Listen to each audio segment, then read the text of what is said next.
দেখুন বন্ধুরা, পুকুরে কীভাবে মৌরলা মাছ দেখুন একদম সকাল সকাল ভেসে গেছে। সকালের ওয়েদারটা দেখুন, এটা একদম সকাল পুরো, এখন 6টাও বাজেনি, একদম কুয়াশা কুয়াশা ঘেরা পুরো। এত মৌরলা মাছ ভেসেছে সকাল সকাল, দেখে জাল ফেলতে বললাম তোমাদের দাদা ভাইকে। বুঝতে পারছো না, বুঝতেই পারছি না আমি, বোঝাই যাচ্ছে প্রচুর হয়েছে। আর এমনি গরমের জন্য মাছও দেখুন, এই যে পোনা মাছ সব ভেসে আছে।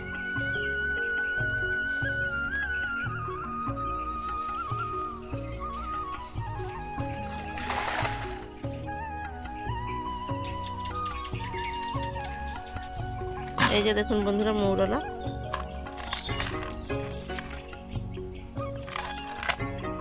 খুব বেশি মৌরলা উঠলো না, কিন্তু এই যে অনেক বড় একটা ফলই পড়েছে। নমস্কার বন্ধুরা, পূজা কিচেন ব্লগসে সমস্ত বন্ধুদের স্বাগত জানিয়ে চলে এসেছি আবারও একটা নতুন পর্বে। আজকে নিয়ে চলে এসেছি এই যে দেখুন বন্ধুরা, একদম টাটকা টাটকা ফ্রেশ মৌরলা মাছ।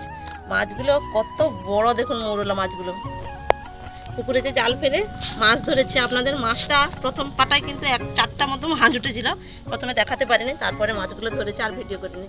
এই যে দেখুন, আজকে এই মৌরলা মাছের একদম পুরো টাটকা টাটকা রেসিপি হবে। মৌরলা মাছের একদম পুরো বাটি চচ্চড়ি আদু রেসিপি, খেতে কিন্তু অসাধারণ টেস্টি। আমি মাছগুলো আগে বেছে নেব। এত বড় একদম পুরো চকচক করছে মাছ সব দেখুন। এরকম মৌরলা মাছের যে দাম কত, বাজারে কিনতে গেলে অনেক টাকা পড়ে যাবে। বাড়ির পুকুরে এরকম একদম পুরো জ্যান্ত জ্যান্ত মৌরলা মাছ, এর যে টেস্ট হবে সে আর বলে বোঝানোর মতো নয়। বন্ধুরা প্লিজ প্রথম থেকে শেষ পর্যন্ত দেখতে থাকবেন, আশা করি আপনাদের ভালোই লাগবে।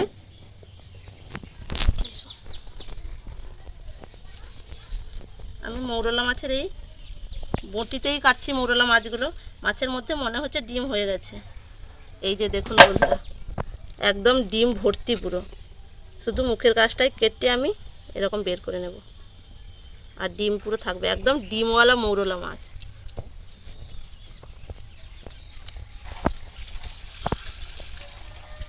এই যে দেখুন, এইভাবে আমি সব মাছগুলো আগে বেছে নিচ্ছি ভালো করে, উঠে যাবে, তবে একদম ডিম ভর্তি। প্লিজ বন্ধুরা প্রথম থেকে শেষ পর্যন্ত দেখতে থাকবেন। কয়েকদিন এখানে এক অনুষ্ঠান হচ্ছিল, এত জোরে জোরে বক্স আর মাইক বাজছে, যার জন্য আমি ভিডিও করতে পারিনি। আপনারা প্লিজ সাথে থাকবেন, আর ভালো লাগলে চ্যানেলটি সাবস্ক্রাইব করুন আর ভিডিওটা দেখতে থাকুন। পুরো ডিম দেখো ভর্তি একদম। মাছ সব একদম ভালো করে ধুয়ে নিয়ে চলে এসেছি। মাছের মধ্যে লবণ মাখিয়ে দেবো।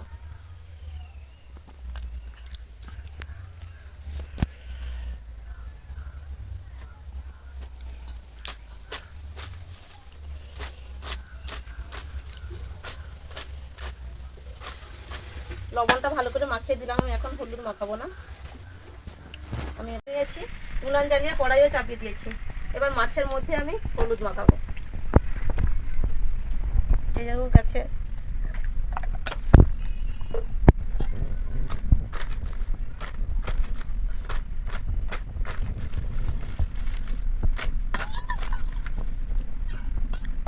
এবার মাছগুলো ভেজে নেব। কড়াইতে সরিষার তেল দিয়ে দিলাম। এই রান্নাটা কিন্তু বন্ধুরা সবসময় সরিষার তেলেই রান্না করবেন, তবে খুব সুস্বাদু হবে খেতে। এত গরম পড়েছে, আমি খুব সকাল সকাল এই জন্য রান্না করে ফেলছি।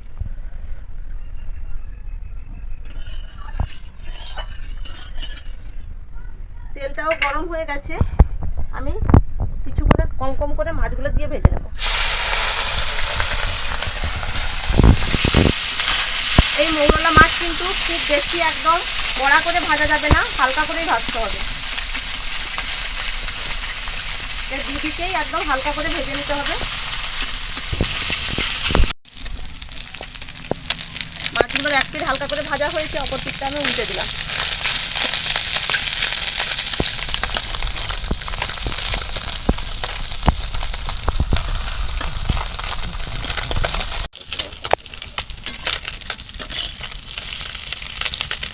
এই যে দেখুন বন্ধুরা, এইভাবে ভেজে নিয়েছি, এবার তুলে নিচ্ছি সব।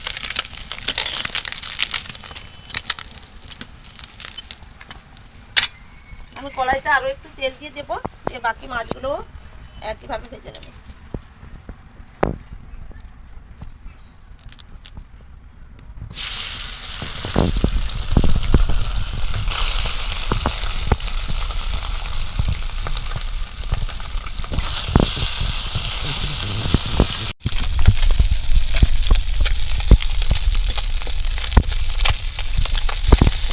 এই মৌরলা মাছের বাটি চচ্চড়ি রান্না করার জন্য এইরকম একদম পুরো হালকা করে মাছগুলো ভাজতে হবে। এই যে দেখুন মাছগুলো, দেখুন বন্ধুরা, খুব বেশি ভাজা হয়নি।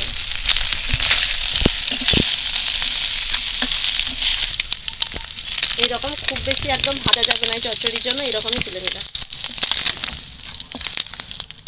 দেবো তেল, অল্প একটু কালো জিরে,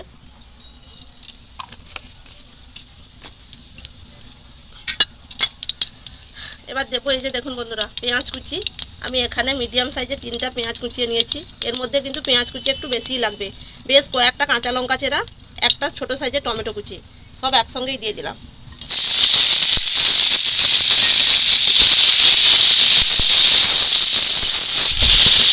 সবগুলো একটু ভালো করে ভেজে নেব। আমি এদিকে একটা মশলার পেস্ট বানিয়ে নেব। এখানে সর্ষে বাটার জল আছে, এখানে সর্ষে বাটা আছে, আমি এখান থেকে সর্ষে বাটা এর মধ্যে দিয়ে দেবো। সর্ষে বাটা, হলুদ গুঁড়ো, আর দিয়ে দেবো লঙ্কা গুঁড়ো। আমি 2 চামচ লঙ্কা গুঁড়ো দিয়ে দিয়েছি। এবার এটা ভালো করে মিশিয়ে নেব।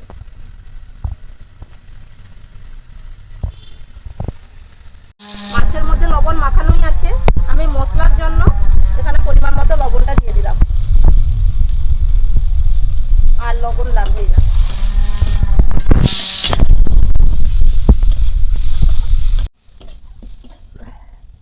সবকিছু খুব ভালো করে ভাজা ভাজা হয়ে গেছে। এবার এর মধ্যে আমি এই যে মশলার পেস্টটা করেছিলাম এটা দিয়ে দেবো।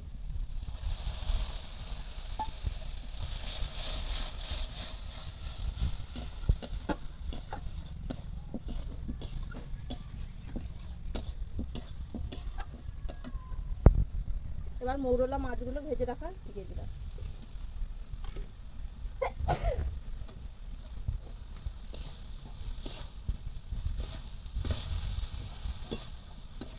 এবার এটা একটু হালকা করে একটু কষিয়ে নেব।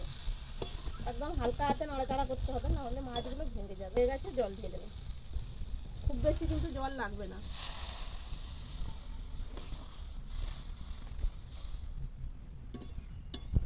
এবার মৌরলা মাছের বাটি চচ্চড়ি খুব ভালো করে একদম ফুটছে। এবার এটা একদম পুরো গায়ে গায়ে হয়ে গেলে মশলাটা নামিয়ে দেবে।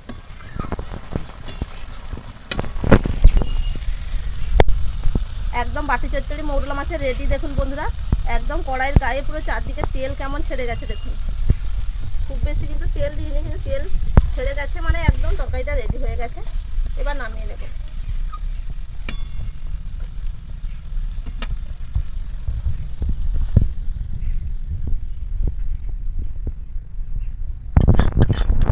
গেছি, খাওয়ার পরে যাব একটা জায়গায়।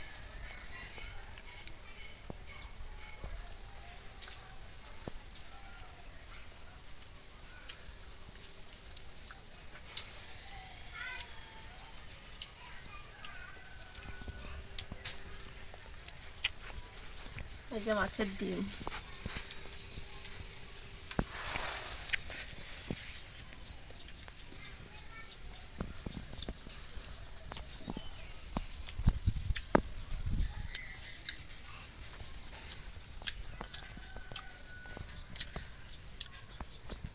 চচ্চড়িটা থেকে এই গ্রেভিটা নিয়ে ভাতের সঙ্গে মাখিয়ে ফেলতে হবে এইভাবে। আর এই মাছের কাঁটটা বের করা যাচ্ছে, একদম পুরো বড় মাছের মতো করে বের করানো যাচ্ছে। এই যে এটা ডিম,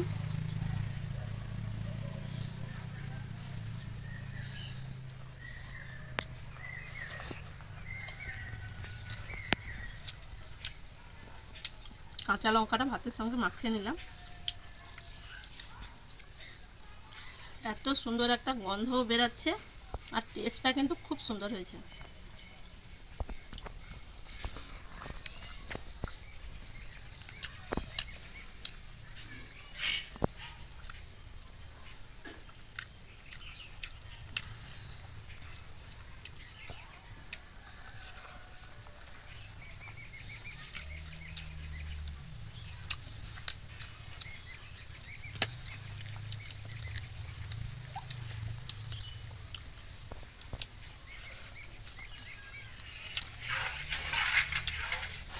বন্ধুরাও এইভাবে মৌরলা মাছের সত্যি বাটি চচ্চড়ি এরকম রান্না করবেন, অসাধারণ টেস্ট হবে।